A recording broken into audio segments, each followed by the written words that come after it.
ಬಡತನ ಸಾಕಷ್ಟು ಅದ. ಆದರೆ ಒಂದು 10% ಶ್ರೀಮಂತರಿದ್ದಾರಲ್ಲ, ಅವ್ರು ಅನುಕೂಲಸ್ಥರದಾರ, ಕ್ರಿಕೆಟನ್ನು ಉಳಿಸ್ಕೊಂಡು ಬೆಳೆಸ್ಕೊಂಡು ಮಾಡಿದ್ದಾರೆ. ಅದರ ಲಾಭದ ಅವರಿಗೆ IPL ಅಲ್ಲಿ ಇನ್ನೊಂದಾಯಿತು ಕಳಿಸ್ಲಿಕ್ಕೆ ಅವಕಾಶಗಳಿದ್ದಾವೆ. ಹೀಗಾಗಿ ಅವರು ಈ ಕ್ರಿಕೆಟನ್ನು ಉಳಿಸ್ಕೊಳ್ತಾ ಇದ್ದಾರೆ. ಹೀಗಾಗಿ ನಮ್ಮ ಕ್ರಿಕೆಟ್ ಒಂದು ಇಡೀ ವಿಶ್ವಾದ್ಯಂತ ಬಲಿಷ್ಠ ಟೀಮ್ಪ ಅಂತ ಅನಿಸ್ಕೊಳಿಕತ್ತದ. ಆದರೆ ಉಳಿದ ಆಟಗಳಿಗೆ ಪ್ರೋತ್ಸಾಹ ಮಾಡೋದಿಲ್ಲ ಯಾರು, ಈ ಕಾರ್ಪೊರೇಟ್ಗಳಾಗಿರ್ಬೋದು ಮತ್ತೇನೋ ಆಗಿರ್ಬೋದು. ಕ್ರಿಕೆಟ್ಗೆ ದುಡ್ಡು ಹೇಗೆ ಗಳಿಸುವಂಥವ್ರು ಇಲ್ಲಿ ದುಡ್ಡು ಹಾಕುವುದಿಲ್ಲ, ಯಾಕೆ ಲಾಭ ಇಲ್ಲಲ್ಲೇ. ಅದಕ್ಕೆ ಸರ್ಕಾರನ ಇದು ಸೇರಿ ಕ್ರಮ ತಗೊಂಡು ನಮ್ಮ ಇನ್ನುಳಿದ ಆಟಗಳನ್ನು ಬೆಳೆಸ್ಬೇಕಾಗ್ಯದ, ಉಳಿಸ್ಬೇಕಾಗ್ಯದ. ಇಲ್ಲಾಂದರೆ ಉಳಿದ ಆಟಗಳೆಲ್ಲ ಕಣ್ಮರೆಯಾಗಿ ಹೋಗುವಂಥ ದಿನಗಳು ಏನು ದೂರಿಲ್ಲ. ಹಾಕಿ ಅಂತ ನಮ್ಮ ಅತ್ಯಂತ ಫೇವ್ರೇಟ್, ಅದರಲ್ಲೂ ಮುಖ್ಯವಾಗಿ ಪಂಜಾಬ್ ಮತ್ತು ಹರಿಯಾಣಗಳಲ್ಲಿ ಮತ್ತು ದಿಲ್ಲಿ ಸುತ್ತಮುತ್ತ ಭಾಳಷ್ಟು ಬಲಾಢ್ಯ ಆಟಗಾರರಿದ್ದಾರೆ ಇವತ್ತು.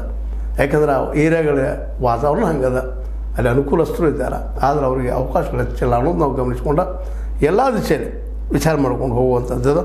ಏನೋ ಆಗಲಿ ಭಾರತ ಕ್ರಿಕೆಟ್ ತಂಡ ಮಾತ್ರ ಇವತ್ತು ನಿಧಾನಕ್ಕೆ ಸರ್ವಾಂಗೀಣ ಆಟಗಳನ್ನೇ 2020 1 ಡೇ 5 ಡೇ ಎಲ್ಲದರಲ್ಲೂ ಒಂದು ಪ್ರಾಬಲ್ಯ ಪಡೆಯುವಂಥ ಮಾಡಿದ್ದು ನೋಡಿದಾಗ ಖುಷಿ ಆಗ್ತದೆ. ಜೊತೆಗೆ ಇನ್ನುಳಿದ ಆಟಗಳ ಬಗ್ಗೆ ಉಳಿಸಲಿ ನಮ್ಮ ಮೋದಿಯವರು ಅಂತ ಹೇಳುವಂಥ ಮಾತನ್ನು ಮತ್ತೊಮ್ಮೆ ಹೇಳ್ತಾ, ಇದು ನಿಮ್ಮ ಲೈಕ್ ಆಗಿರ್ಬೋದು, ಲೈಕ್ ಮಾಡಿ ಶೇರ್ ಮಾಡಿರಿ, ಕಾಮೆಂಟ್ ಮಾಡಿರಿ, ಇದಕ್ಕೆ ಸಬ್ಸ್ಕ್ರೈಬ್ ಮಾಡಿರಿ. H16 ನ್ಯೂಸ್ ಅರ್ಥಾತ್ ಹೇ ಸಿದ್ದರಾಮಯ್ಯ ಸತ್ಯದ ಕೈಗೊಂಡೆ ವಂದನೆಗಳು.